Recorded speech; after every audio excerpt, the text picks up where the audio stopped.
Hi guys! Welcome to Kate's Cake. So today, gagawa tayo ng super cute na Kuromi Team Cake na full of attitude. O, di ba? Ganun talaga yan.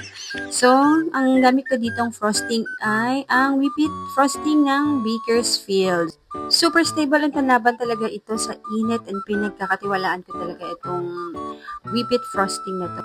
And nag-melt lang ako ng white chocolate. Ni-microwave ko lang yan ng 30 seconds para makuha natin yung consistency ng drip natin. And so, shoutout muna kay Ma'am Charmy and Sir Chari for always trusting Kate's Cake. So, tayo rin yung gumawa ng 5, 6, 7, 8 na cake ni Precious Cyril. So, naglagay na ako dyan ng mga fondant details natin, heart shape, and yung macarons fondant para mas maging maganda palalo yung Kuromi team natin.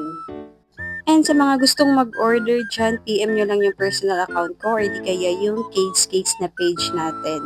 So kahit ano pa yung okasyon, wedding, baptism, first birthday, or kahit walang okasyon, pwede ka dito. Swak na swak kahit gusto mo pang mag-cake o kahit anong gusto mo sa buhay, di ba? So ayan na ang ating finished look ng ating Kuromi Team Cake. So, di ba, napaka-cute and super ganda. So, thank you so much guys for watching and see you our next video!